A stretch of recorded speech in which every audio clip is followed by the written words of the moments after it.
Assalamu alaikum warahmatullahi wabarakatuh. Bismillahirrahmanirrahim. In the name of God, the most merciful and most kind. Guys, welcome to the show. I have an amazing guest today, somebody that has been watching for a long time, uh, a sister who's extremely knowledgeable in Islam and somebody that I look up to.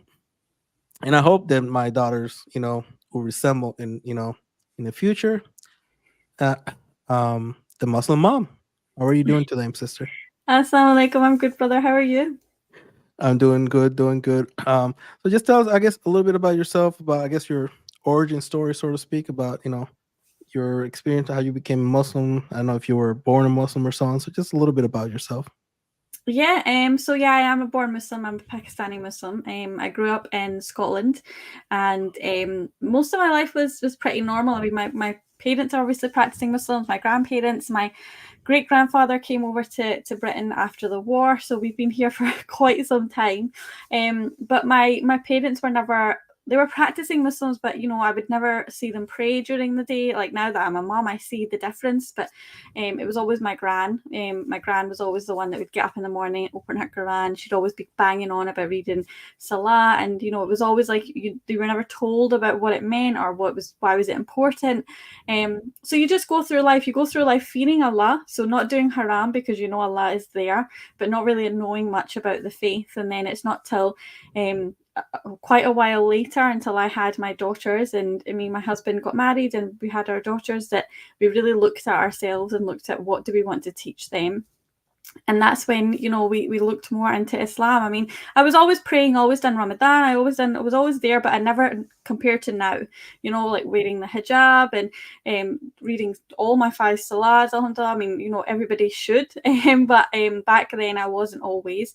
And it just became much more of a necessary need to know about my religion and really understand what it meant for not just for my daughters, for myself as well. You have to, at the end of the day, your religion is for you first and then for whoever else can benefit from it. So yeah, that's in a nutshell quickly, that's me. Alhamdulillah. Yeah, I think when I became a father, that's really when it was more than it kind of became real, Mm, God and everything else. So it's like, what kind of man do I want to portray for my daughters? mm, So that's mm, really kind of started me into this. I need to find the truth of the mhm, matter because I wanted to impart something on them that was far more than just good morals. Something that will last for a long time. And you're talking about prayer and so on. Yeah, like um, when they're here, when I have them with me, I make sure that when it is time to pray, now it's my daughter's telling me, "Hey, it's prayer time," because they know, mm. oh yeah, let me go pray. Mashallah. Yeah. Um, and not just saying the prayer, but saying it loudly so they could hear me Mm-hmm. saying it, and then they ask me what am I saying, so I found that to not just it makes me stronger as a believer, but it also is important to them so they can hear me and see that there's something else to it than just something I do, Mm-hmm. so Yeah. No, yeah. definitely. It's definitely important to do that with your children. I think, especially when they're small, I have small babies, it's definitely important to get them now, before they grow up and outside influences come in. It's better to do it to start as soon as they are born, I say. As soon as they are born, as soon as they hear the adhan in their ear from when they're babies, just keep reiterating Allah and keep reiterating how important it is for them to believe in Allah. Yeah, and talking about growing up, especially in the West, what has been your I guess I have daughters, you Hmm. have daughters as well, and that how to guide them, especially now I have a teenager Mm, on it, and then kind of like the conflicting views between Islam and the West, and that relationship, about self-expression, and kind of like there's two completely opposite views on it, and mhm. that's what I'm trying to like how to impart that when they're living in a place where it's completely opposed to that. I mean, it's hard. I can definitely say that there's no way that you can balance both. There's just no middle ground, I say, because there's such opposing ideas. Western ideas are about relationships consisting of, dating outside with marriage and some gender relationships, both of which are haram. So for me, the best solution I think is to prevent secular brainwashing. Like I said, get them from an early childhood, by trying to put your kids into Islamic schools in the West, having them in mosques after school, making sure that they're around Muslim families and children. That's their social circle. And if all their friends are non-Muslims, of course they're going to follow that suit. You should have also friends or people around you that are Muslims, and you should make sure that they are also part of that. But of course, if parents find themselves coming to the dean when their kids are already teenagers, the best way I think to protect teenagers from negative parts of Western culture is to move out of the Western nation. Move to a Muslim country, because by the time they're teenagers, they're already conditioned. Like I said, once they're at a certain age, all those outside influences are coming in, and they're brainwashing, and they're going to listen to you second and listen to them first. And all that teenagers want to do is fit in. So if they're fitting in a Muslim nation when they were around Muslims, and the cool thing is to wear a hijab, then that's obviously what you want them to be. You don't want them to be, having friends that are non-Muslims and going down that route. So try and move them to Islamic environment that will eventually adapt to. But of course, that's not always easy. You can't just uproot and go to a Muslim country. There are many people that are unable to move due to circumstances. So, like I said, introduce them to kids their own age that are practicing Muslims, because influence of friends that have the influence that friends have over teenagers is immense. Yeah, that's something that I try to do. I try to get as much time as I have with them, and Mm, slowly kind of present them the masjid, and people around them. It's always been a hard thing because it's such a for them it's such an alien thing. It's like mhm, this thing that no one's supposed to be in. Especially in the mhm, West, that is the scary thing that um everybody talks about, but nobody understands, so to speak. mhm, So that's definitely has been the um my my struggle, because I reverted to Islam when she was 14. So mhm, now she's 16, and then she's seen, and at least even speaking to her, she always knew there's something wrong with Christianity. So she's seen it. And mhm, I didn't even know about this. It was her herself looking from the outside looking in, and as I talk about Islam and the teachings on it and how much it made sense to her, mhm, that kind of opened up so much about her, about my how I'm behaving, what I'm doing, what I'm not doing. So I've seen that to be, the most beneficial part. So now it's just mhm, a part of balancing that whole West versus Islam dilemma. mhm. Yeah, it's definitely a difficult time for parents, I think, that have got children in the West. So, what advice, I guess you would say, fathers like myself, Mm, raising daughters and trying to instill Islamic values, but also balancing the resentment part of it? Because, mhm, especially when the freedoms of the West is do whatever you want, there's no mhm, limits to anything on there.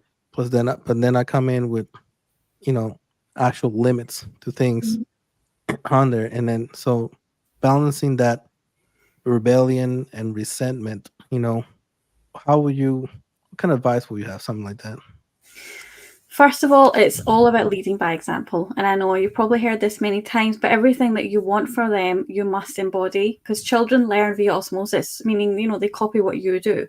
Example is, I know my children are young, but they know so much more about Islam than I did at that age, all because we are leading by example. They already know how to read their salah. They're 3 and 2. They already know how to read the salah. My 2-year-old, mashallah, she was doing it yesterday.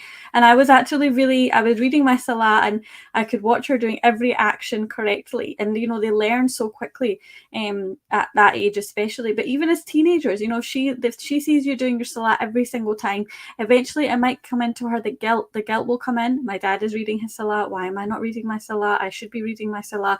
And at least the guilt is a good thing. I always say guilt is so good when you're a Muslim. You need the guilt to keep you pushing on. And secondly, I mean, like you said, your daughters are teenagers, but you have to create good emotions in them so they associate positivity with the practice of our religion.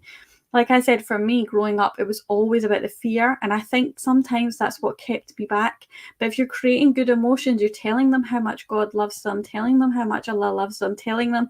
I tell my daughters now that they have a good angel and a bad angel, and the good angel's always watching, and the bad angel's always watching. And they're both writing different things, and they're very young, so they don't really understand, but they understand that Allah is watching them, and He loves them, but there is limits, and tell them why there's limits. It's for their own good. It's not to harm them. And people, they don't remember what you say, but they always remember how you make them feel, especially females. So if you make learning Salah a fun family activity, like I said, or if you make reading a page of the Quran interactive so that they can ask you questions, and you praise the inquisitiveness that that they're actually being inquisitive. If you're able to visit Islamic locations, whether that be a day out, or you go to a kids area where there's visibly Muslim people. I take my children every Monday. We go to an Islamic class. It's just like a mother and toddler class, but it's all Muslims there. They have Muslim friends. I have Muslim friends. So they're always around Muslims a lot of the time, even though they may go to nursery and the nursery might not be all Muslims, but at least they still have that there, or if they go to school and they don't have all Muslims, they still have a area where there will be predominantly Muslims. So all sort of builds, like I said, positive emotions and memory associations with you as a father and with the religion of Islam, and they will link the two. My dad, Islam, good things, so yeah. Alhamdulillah, that's been my goal. Mm. I said my goal is, as a father, I want her to look for a partner that, she could see me in that partner. That's when I Yeah. know that, I've succeeded, so to speak. So Mm. I've always, it's kind of like been my mission in life now. It Yeah. kind of changed to what kind of man do I want to embody for my Yeah. girls. So Yeah. it's been a kind of like eye open, I guess you could Mm. say. Mm. So when it comes to conversations with fathers and daughters, when we're talking about relationships, love, modesty, from an Islamic perspective, how what do you be your how will you go about that? But like you said, your daughters are teenagers, so naturally they are going to be thinking about relationships and romance. It's just a part of the maturity the maturity process. It's difficult for a father, I know. I'm not looking forward to my girls getting to that stage at all. But girls, they do it from when they're young. They do it from when they're young, whole Disney princess thing and all that rubbish that people watch on TV. But it just random. It's in a child's, well, it's in a girl's brain all the time. So, like I said, you have to take it back to the Islamic stance at all times. What does Islam say about marriage, modesty, the rights and responsibilities of a woman in a marriage, the rights and the responsibilities of a man in a marriage? The key is to not come across too preachy, but to make sure that they know these things from, like I said, as soon as you learn these things, pass it on to them. But there's only so much a father can say to a teenage daughter until it starts to get awkward, right? Yeah. So it's always better coming from a female. They need a woman in their lives to exemplify what you want them to be. And there's no one better for that role than their mother. So the people that are in relationships and are in a healthy relationship, then that's good. But if you're not, then a stepmother, if you like, like in your case. So if you were to marry a Muslim woman who can be an example to your daughters and build a relationship with them, then she would be able to talk to them on your behalf about the things that you would want her to discuss, and just bring it up like as casual conversations, and it would be much less awkward for your daughters as well. Because like you said, you want them to choose someone that that's what they build their whole what a man should be like is around you. So again, like, lead by example, and if you're showing them that this is what a man should be like, then they should know. But there should always be restrictions. Don't think that you just have to let them do their thing. They have to know that there is restrictions and that there is a line that they can't cross with you as well. No, yeah, that's definitely um something that there's certain hard lines that, even though I know they're wrapped around my finger, I don't let them know that. But there's certain hard lines that, even when they get tested, they know that I'm never going to buckle. Mm. were to be her wanting a boy to call her, and like that's never gonna happen. Tell her that's never gonna happen here. I don't care. I don't care. Come to my door. It's like I don't know. Nope. No. Yeah. So, but yeah, it's definitely. You know, I pray that inshallah that Allah will grant me a partner that is in her deen, and her focus is in fact in Allah Subhanahu wa Taala. Mm. But you know, Allah willing. Mm-hmm. Inshallah. So, well, so now my struggle's always been maintaining a strong bond with my daughter, especially my oldest, since she's at that Mm-hmm. age. I just call it Mm-hmm. the age on it. But then I have, her mother's influence, which is very Western. Um, no regard for religion or faith, or I guess I call it the whole being spiritual Mm-hmm. matter. So that has been, I guess, the biggest struggle of I have to. There's a fine line that I have to maintain, because if I were to anger her or in any way, she can pull her out of my life, just as simple as she's in my life now. So Mm-hmm. that's always been my my struggle on there. Even where she wants now, she seems to want to be here more. She wants to be around me more. She would rather move in and live with me, and having that. I've had a lot of tough conversation about at least her mother figure Mm-hmm. and the Islamic perspective on what it means for her to be a mother and what she needs to do as a daughter. So I guess how would I go about that? Kind of explain that. Yeah, I know your mother may be a certain way, but there's certain rights that she has over you. I guess Islamically. So how do I? What kind of? How would that conversation go? With your daughter about her Yeah. mother. Yes. Well, like you said, her mother is her mother, so she does have rights. And unfortunately, she's not a Muslim, which is very sad. And inshallah, one day Allah will guide her.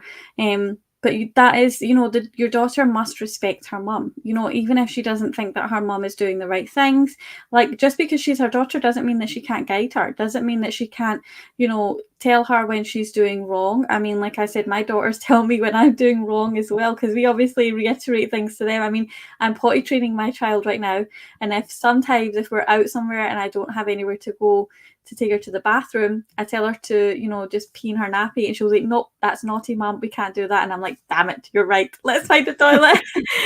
So you have to make sure that they are also informing her about when she's doing wrong, but the important thing is to keep you separate. If you don't get on, or if there's no issues, then it's important for you to not backbite or to not say anything bad about her, of Mhm. course, and to just say to her, let Allah guide her, just do dua, Allah guides her, and it's important for you to just maintain that relationship with your daughter.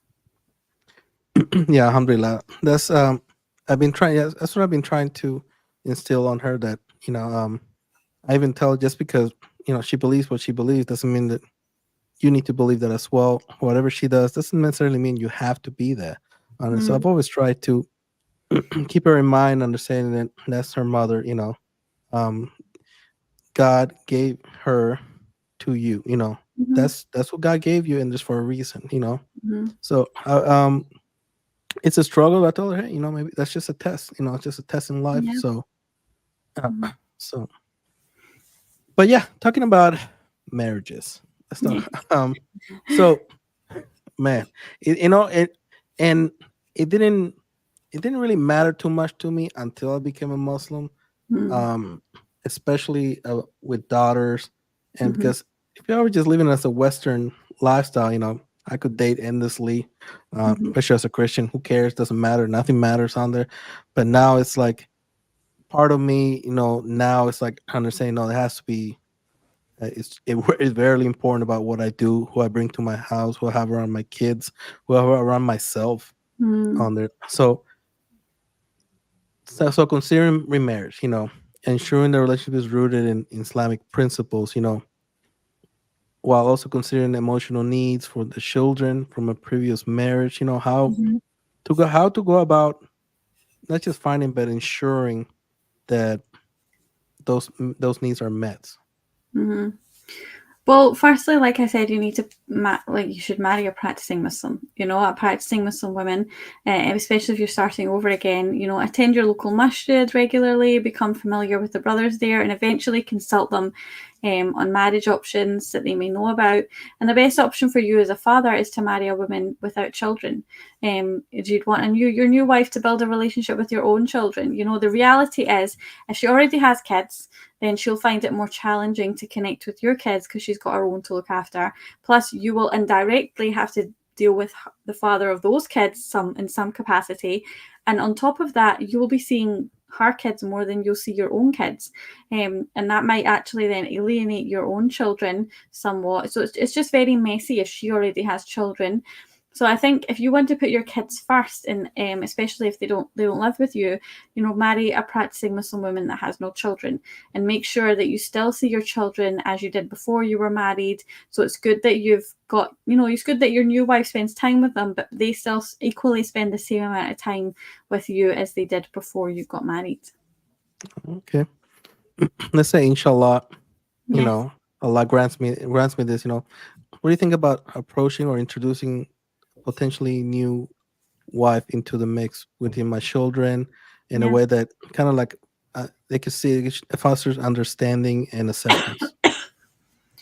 Yeah, I think the matter should be discussed with them well in advance. So if you're thinking about it now, discuss it with them now. Tell them that this is what you're thinking about. You should speak to your daughters and ask them how they would feel about you getting married again.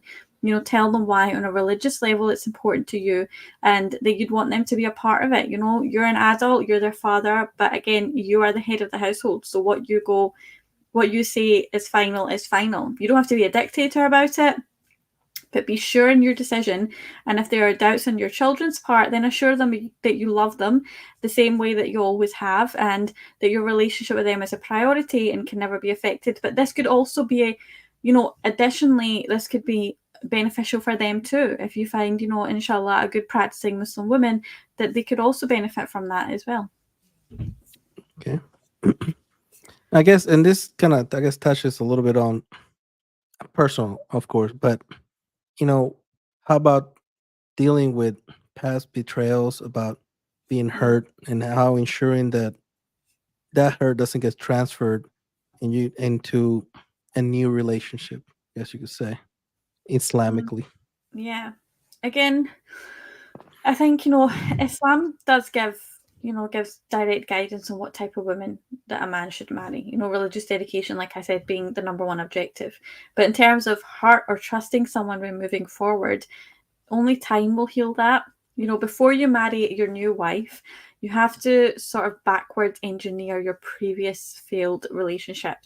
You know, to identify what you do or what you won't tolerate in your new wife. You know, what is it that about this previous marriage that maybe not just about the infidelity, but there probably is many other things that didn't go well, and really look at that. You know, sort of even write it down if you have to. So then when you're moving forward, you can look, right, this is what I don't want, this is what I do want, this is what I've learned from that. Obviously, she has to be a practicing Muslim woman, like we said, who doesn't drink or get high, someone who respects your parents, who doesn't go on nights out or hangs out with men, someone that dresses modestly and that understands her responsibilities as a woman in maintaining the household. And once you have the things your previous marriage lacked, you'll automatically heal from the trauma of your previous divorce, you know. But however, as a Muslim man, you must fulfill your responsibilities towards your new wife. You know, you have to think about moving on from the previous relationship and moving on to a new one. Yeah, alhamdulillah. Yeah, I 100% agree on it. Mm. And but I've been seeing a lot of like, I don't know, but I've seen a lot of this cultural influence, especially with the West and sisters in faith as well. On it, it seems to be like a clash. It seems like now this weird amalgamation between the red pill and Mm. feminism on there, and it's just, and me, I'm a little older in my age, so it's like overwhelming my senses, and it's almost making me say maybe that's not what I want. Maybe I just need to die alone, so to speak. It's like this, it No, seems to be, you know there's no hope. no, that's not true at all. There's definitely like good people out there for you. And if not, like, everybody's going through their own journey. And it's important to just be patient, and it's so important to do dua. And I know sometimes it's such an easy thing to say, but honestly, if you are a true Muslim, Allah always provides. He always provides for those that are in need. And just do dua and you will find the right person. And like I said, go to your masjid, speak to brothers who are practicing Muslims, and keep, trying to be around Muslims, so that hopefully, inshallah, you will find someone that is on that same path that you're on. So I don't know anything about this, but okay. So tell me, how would the process go? Like, Mhm. obviously, on the West, I just be like, hey, girl, give me your number. Hey, how you doing? Let's go meet up. That's all. That is all I know. So it's this is all completely alien to me. Like, you Mm. know, talking to bros and me like and asking them like, hey, anybody? It's like Yeah. it seems so not just alien, but it's like um feels so much anxiety to him. It's like, wait, like what? So I guess walk me through like how it's supposed Yeah. to be. Well, of course, I mean, you don't just all walk up to a random brother and say, "Do you know anyone that I can get married to?" That might be a bit much. Maybe sort of start to build a relationship with people in the mosque or people in general. If you know brothers already that you're friends with, and that is literally what you say. I'm thinking of getting married. Do you know anybody that is also on, getting married? If you speak to the imam, sometimes, quite a lot of times, the mosques actually have um a lot of people that come to them asking for marriage, so they might actually have written down like different people that are looking for marriage. So definitely you ask, and then what happens is, if there are people, you either meet the person with, obviously, somebody, a chaperone with that lady, and just speak to her, get to know her, see what she's like. If you want to go further, you would speak to her parents, and if she wants to go further, and then you just go around. That's just the way that you would do it. Then you would go on the process of having a nikah. So it doesn't mean like you don't date, so to speak, but you get to know each other. So you understand each other in terms of understanding what each other would like in a marriage, what you are both sort of, are you on the same wavelength Islamically? Are you on the same wavelength when it comes to children? She knows that you obviously have children, what you would expect of her, what she would expect of you. So a lot of these questions are a little bit more like, you already know that you're going to get to the marriage point, but that doesn't mean that you can't ask, these questions beforehand. But of course, it's really important for her to have a wali present, to have someone there that will represent her, and that you are not alone together. That's different. I think when we're dating, you're alone together, you're out and Yeah. about doing what you want. It's a lot more different. It's a lot more like there's somebody always there in the background. And yeah, that's how it goes. But like I said, speak to the brothers, ask them, genuinely, just ask them, do you know anybody looking for marriage? And if they say, yes, I know this person, then you just go from there. Okay. Well, it just seems scary. That seems Yeah. scarier than going to Usually, Iraq. To a be lot of the completely time, honest. no, of course, but a lot of the time, what happens is that if they do know someone, it'll be a man that you'll speak to before you speak to her. So that's what should happen, is that you should be speaking to her wali, whether it be her father, her brother, whoever the male figure in her life is. You speak to them first before you would speak to her. And they might vet you before that as well, to see if you're okay to, be able to speak to her. So usually it's actually always men that you go through before you get to her. So that should be a little bit more comfortable, I think. Okay. Yeah, and then so what is? I guess it's too general. Maybe it's too generalized, but what, as a true Muslim woman, what are they expecting from a potential partner in Islamically? I guess you could say. Like, what am I? What should I? What are the boxes that I need to start checking out to ensure that I'm, you know, viable, so to speak? Yeah. Like I said previously, again, religious dedication is the first and foremost. So, they're probably looking for you to be on your religious journey, as well as you will be looking at for her. So choosing a wife on the basis of that is what you look for first.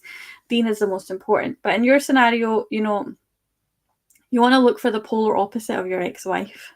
And like, Muslim countries are the ideal place to look for a wife. They grew up in Islam, they have a deep understanding of it, they know what is required of them as a Muslim wife. There are many options to choose from overseas, but that'll match your criteria compared to the West. And again, for you, you want to make sure that they know to respect their husband, they know about raising children, they know about running a home, that'll make a marriage successful. And equally, they will want that of you. They want to know that you can provide for them financially. They'll know that they'll want to know that you know your responsibilities as a man.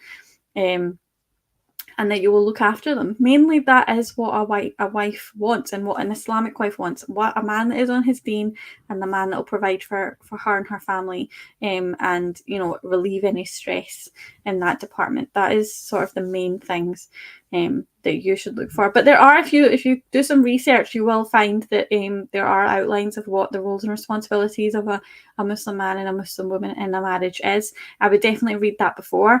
And if you do find someone that you do want to get married to, again, I would look into possibly doing premarital courses. I'm sure if you go to your mosque, or if you look online, there will be courses that you can do. I wish that me and my husband had done it before we got married, but they're just courses on basically telling you the same things: what your responsibilities are, how to sort of run a successful marriage in terms of Islam. So I would definitely look into that if you, inshallah, find the right person. Okay, that's definitely good advice on there. So I keep hearing, like I said, maybe it's just social media. I'm new to being a revert. I'm new to Islam on it, but there's always this talk about the marriage contract and the gift on there. So is there I guess there's no limits on what is to be asked or not on there, but is there a point where that becomes something that you're like, it doesn't make any sense, or like, or something that there's a red flag in it or something, or it's just something that needs to be discussed or like bartered? Like, I'm not sure really about it. Again, most of what I've seen is from like a podcast and things like that, and of course we have all this jargon and stuff that's just been infiltrated in there, so it's kind of like hard to navigate everything on and trying to find natural resources for it, or even the time to sit down with someone. So what should be, I guess, what should be something that I should be keeping in mind when it comes to that? Comes to the marriage contract. Yeah. Well, a marriage contract, obviously in Islam, we have to give a dowry, which is a gift within means. I mean, you can't be asking for a dowry that's £1 million. I mean, obviously it's within means of whatever the husband can provide for you, nothing extravagant. And yes, you can, and within the marriage contract, put down things that you don't want to have going forward. For example, she could say that she doesn't want you to be married multiple times. She just wants to be the only wife. If you were to think about having multiple wives, that is something that you would need to discuss with her beforehand. But if you both agree that nope, that's not going to happen, and then she could request for that to be within the marriage contract. A red flag would be as if she was asking for, like I said, extravagant things. So she was asking for you to get her a house and a car and all these other things. That is a red flag. If she's putting just silly things in the marriage contract, I mean, you should know, what is sort of right and what's not right. Then yeah, that's definitely a red flag for sure. Okay. Yeah, I think, yeah, I guess for me, like, this is such a. It only became a topic that I want to say brought a little bit, not just fear, but a little bit of anxiety on it. It's because because now I'm in the bounds of Islam, where before there really wasn't any bounds. My parents will tell me, "Hey, you need to find yourself a girlfriend." And even then, before I reverted, it always sounded silly to me. I'm like, but I don't want a girlfriend. Even from before, I'm like, what is this girlfriend thing? I don't want to play pretend. That's something I always found contradicting to, even when I was a Christian. I was like, why can't I just want a wife? And it just became this. Well, this is what you have to do. But it's like, yeah, but it's not. I couldn't find it anywhere in the Bible. When I talked to, I can't find it in the Bible. So why are we doing this? So it's. I guess even from the early stage, people always told me I'm just. Um, uh, I'm an old man in a young man's body, because I just thought, and as an old man for them. The way I saw the world, the way I saw things. So my whole life and my whole experience in the West has just been me managing through all this and never really being able to adapt to it. Mm-hmm. So that's and it's always brought me a lot of more headaches than anything else. But Mm. at least I found somewhere where I fit. It seems like I Yeah. found somewhere where I fit. Yes. Yeah. Yeah. Okay, so what I guess what do you think besides obviously being on your dean on there, what would be the I guess the best advice that you will give um in general, so to speak? And I know being in your deans and Allah subhanahu wa ta'ala is obviously the most important part, but Mm-hmm. after that, what would be the best advice you will have somebody like myself that I'm stuck in this weird situation, stuck in the West with the Mm-hmm. Western influences, with some daughters, and it seems so I'm trying to Mm-hmm. juggle a lot of things at the same time. Mm-hmm. In terms of what to look for in a wife. Yeah, like in turn, like what should be the um especially because I get to a point where I guess I'll have to have that conversation. So what are things that I should, at least keep in mind during that time where I will have to talk to this person to find out, are we a good mix? Would it work?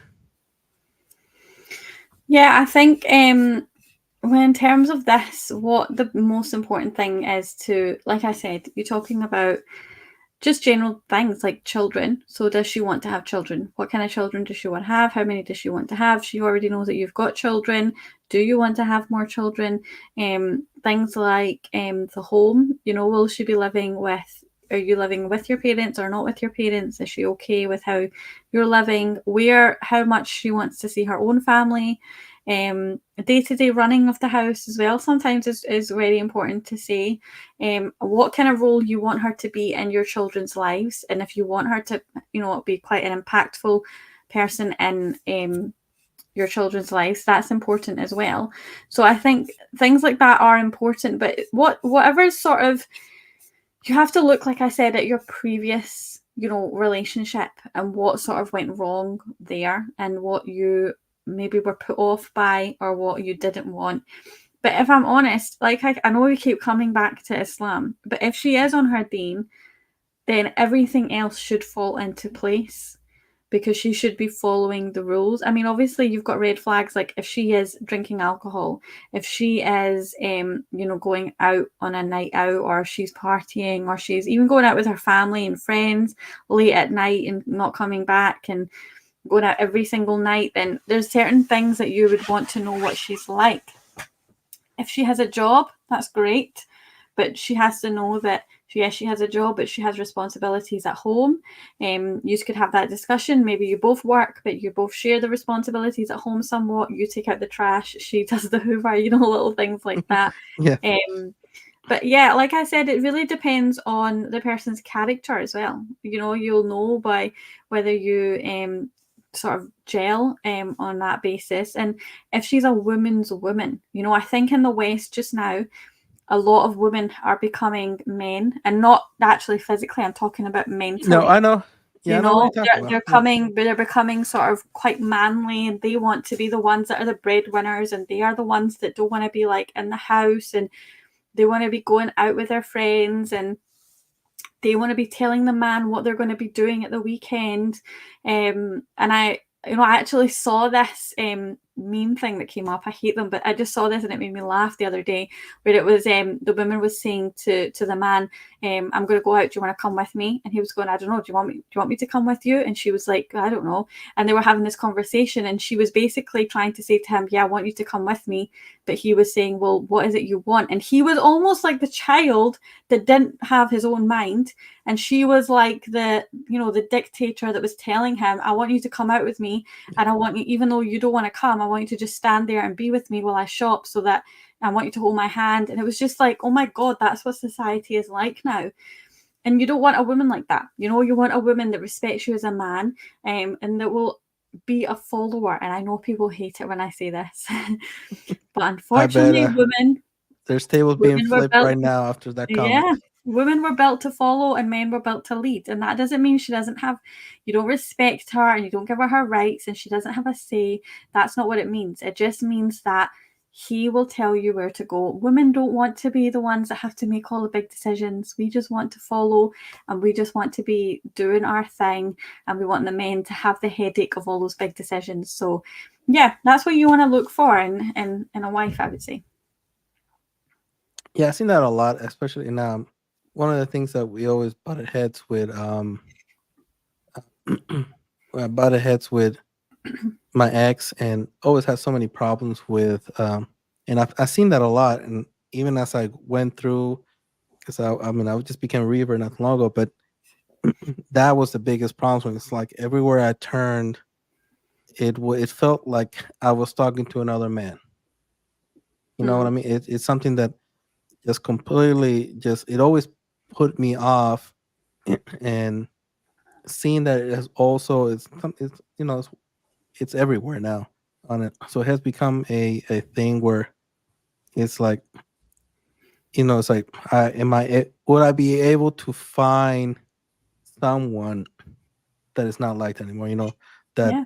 believes in the gender roles, that believes in that, because more and more and more it's like I'm a dinosaur. I look at a dinosaur. Oh, I'm Mm, stuck in the 90s. I'm all this other thing. So it's definitely a yeah a tough for me. It's like a tough spot to be at because I don't see how I could get not even brothers. It's strange because even a brother who he's older than me. He calls me kid. It's like I'm not a kid anymore. It's like listen, I'm old enough to be your father, so you're a kid. It's like okay, so alhamdulillah. I respect him. He studied in Saudi Arabia on it, but he's actually from the States. And and he even said, what it's weird that he's got this mindset. There's such a dark mindset where he says, what you might be looking for, you may not be able to find it anymore. And mm, I was like, really? He's like, mm, I don't know if that's something that exists anymore. mm, And and to have that kind of dark view of sisters, it's kind of startling. It's like this darkness, this fog that's over the ummah, where everybody is kind of looking at the other one suspiciously. mm. I think it depends where you're looking. If you're looking in the wrong places, of course, you're not going to find what you're looking for. But like I said, if you go to a Muslim country, you don't have to go and live there. But if you go there for a little while, you'll find loads of people, loads of brothers and sisters that are on their deen and that are looking for marriage. It's just about where you look. So, but then will you bring him in? And that's the biggest thing they said: when you go, don't bring him back. Hmm. It's almost have, and a lot of them. Yeah, I know brothers who they do have money. They just it's kind of like they go over there. They may have businesses here, Hmm. and it's like they won't ever bring him back in. It's like, well, I tell them I'm in this predicament or not. I still have children that I still have to prioritize. And what's the point of being married to someone when they're just like a thing I do on the side? Hmm. So that's it for me. It's so odd that even that has become like a norm, at Hmm. least here in the West, with some brothers, and tell me that's the best option that I have. So all I could do is pray. Alhamdulillah, Hmm. what Allah wills, He wills. But it's always seemed off and kind of yeah, it just seemed weird, that No, it's not the right thing to do at all. If you're getting married to a wife, if you're having a wife, like I said, she has rights and responsibilities, and she has to be part of your. She is part of your life. She's not just someone on the side that you go Mhm. and see when you feel like it. That's wrong. There's no need. That's not a marriage. Um, yeah, you have to, look at that she is going to be part of your life. She's going to be part of your children's lives, and like I said, that's why you have to make sure, as a Muslim man, you are giving her rights and responsibilities as well. and talking about rights and responsibilities. What's the I guess what are the biggest problems and contentions in that you have seen in your podcast and talking to people between husbands and wives in Islam? Well, a husband, like I said, he has to ensure his his wife and children are protected and provided for. That's a must. He needs to ensure that it's him that regulates the practice of deen in the home. He leads that, and again, is an living example of that. The best way to achieve this is by encouraging family members to perform their 5 daily prayers, recite the Quran, and engage of acts of worship. Like I said, the husband is the leader of the household. And you can't abuse that position, but you also need to be a source of guidance and a peace in the home. People should be coming to you with their worries, and you should be you don't always have to provide solutions. One thing I will say for a man is, if a woman comes to you with her problems, she doesn't always need a solution. It's Okay. logical for a man to always provide solutions, and sometimes she just wants to talk. Sometimes she just wants to get it off her chest and she wants to move on. But it's very, very easy for a man to jump right in there to give a solution. A Yes, woman doesn't always want a solution. absolutely. And No. that's, I think that was the biggest fights I've had where, when you come with a problem, all right, let's get, okay, Yeah. what do we have to do? And yeah, that was the biggest fights I ever had. I'm like, what? I'm like, you came to this. I said, okay, we could do this, X, Y, and Z. It's done. We get Z, it's done. Let's go, and No. No. that That's has, a woman wants to just talk. See, this is the other thing I think. So Islam definitely says a certain ways this is the rights and responsibilities of men, but a man and a woman should understand a man and a woman, and the only way you can do that is by studying it. Look into what is a woman like. Look into different ways that a woman wants. I think like one of the things I will say for a man is, when a woman is going through her cycle, she's going through different parts, so you have to understand that she is a very delicate flower, and that you have to handle her like a delicate flower. And a woman must understand that a man is a very strong, egotistical person. And I don't mean that disrespectfully. But a man likes to hear nice things. He likes it when you do things for him. He likes it when you say nice things to him. And you have to understand that it might not be what you like. I don't want someone to do things for me all the time. I just want someone to, be kind to me and listen to me, spend quality time with me. I get, but my husband might not want that. He just might want me to make his dinner and wash his clothes, and that's what he sees as ways of like acts of service, are the ways that yeah. he sees that as love. So that's another thing. When you're looking for a wife, you have to understand that men or women are very different. They're very, very different. They're not the same at all. Yeah, especially having daughters.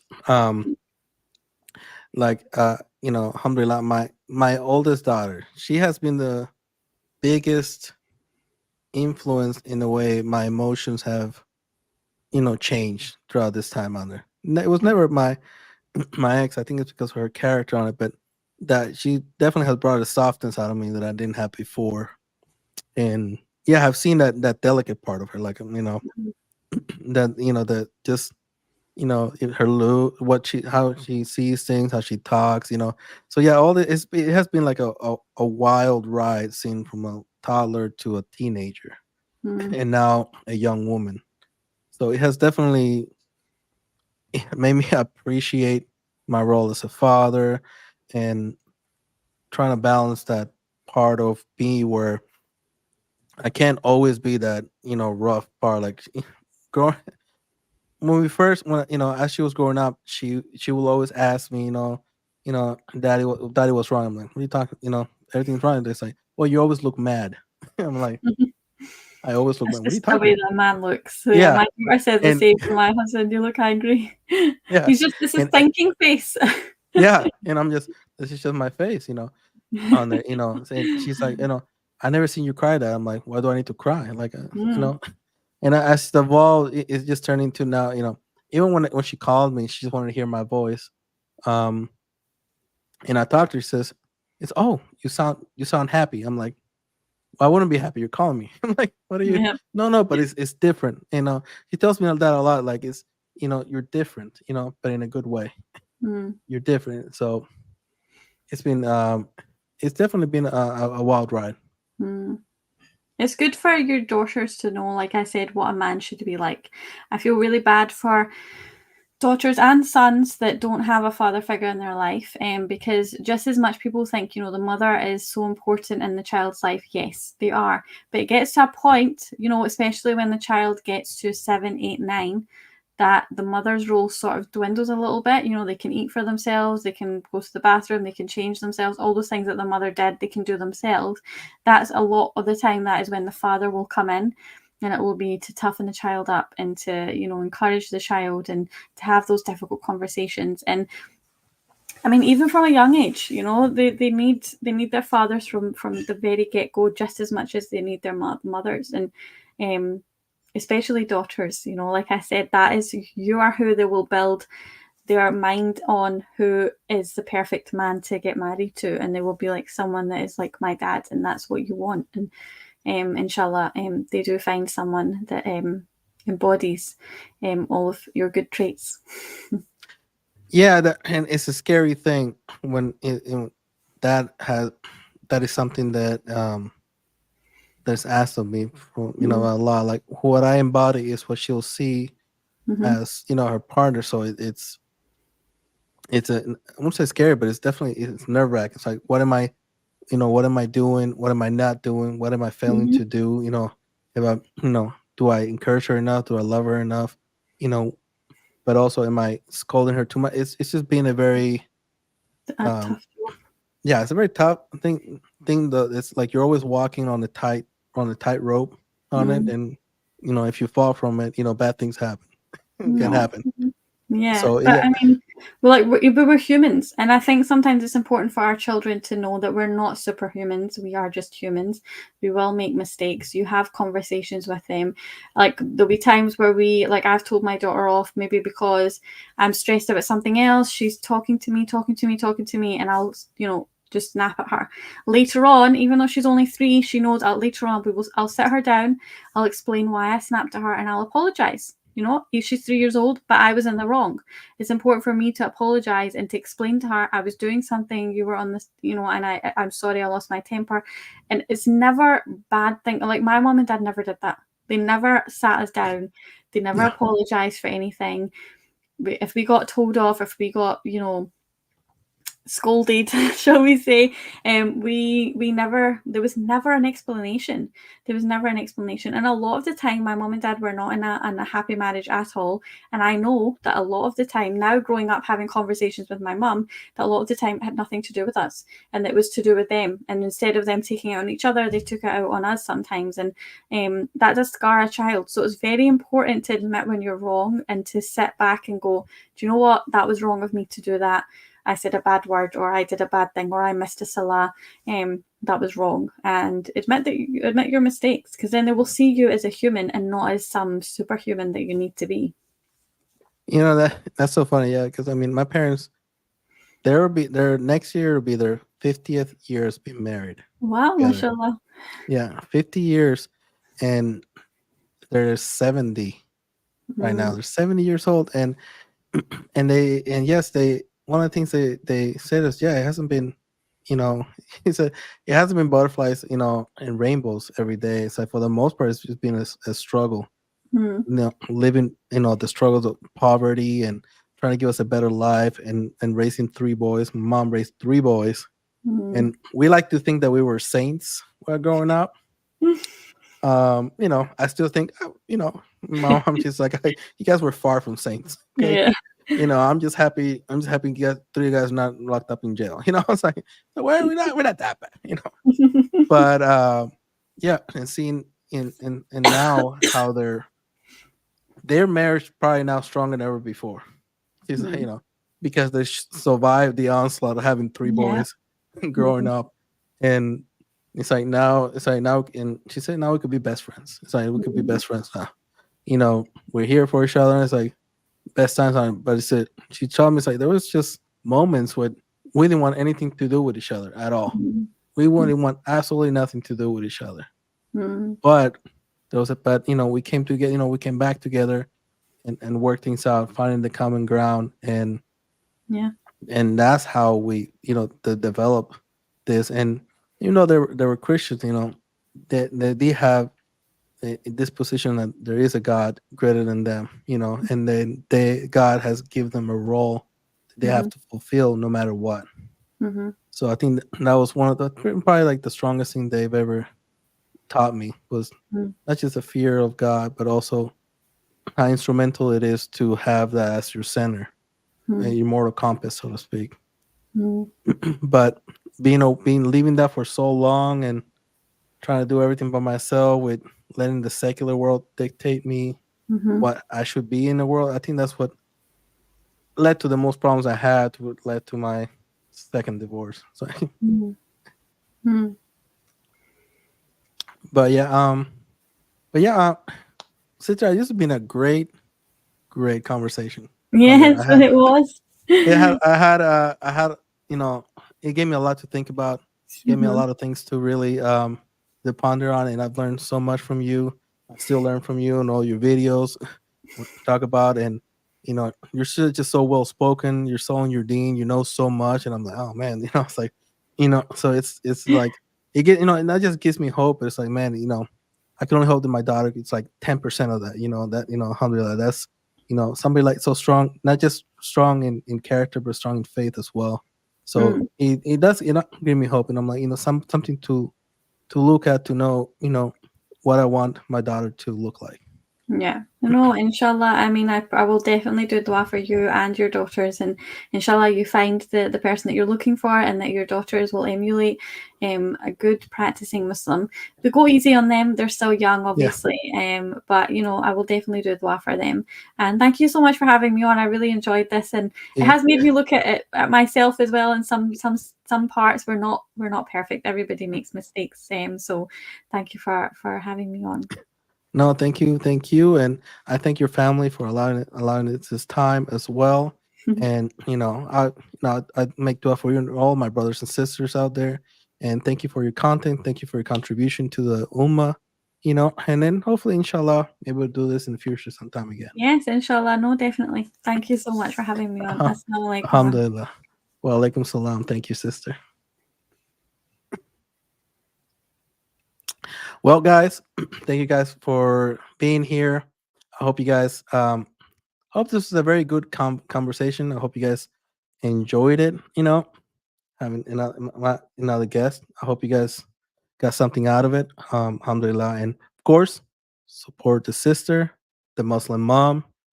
She has some really great content. She got some really good guests on there. Alhamdulillah. And yeah, we need to make sure we support, the Ummah when they're doing good. Support them any way you can. And something as simple as a follow, a like, and a share. Absolutely. Absolutely.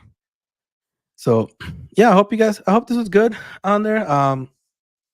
The trolls were at a minimum. So, alhamdulillah for that. And my goal is I just want to have good, wholesome conversations that we can learn from, that we can grow on, that could help us in our deen, help us in our faith, and to become better Muslims. And, inshallah, Allah will accept us, in Jannah. That's my role. So, thank you guys so much. I'm gonna go out. I'm gonna do my prayer. But thank you guys for supporting me in everything you do, in your likes, and just being moderating my channels. It just I really, I'm humbled by it, and may Allah bless you and reward you guys. Continue your prayers for everyone, for your families, alhamdulillah, and yeah, thank you guys for watching.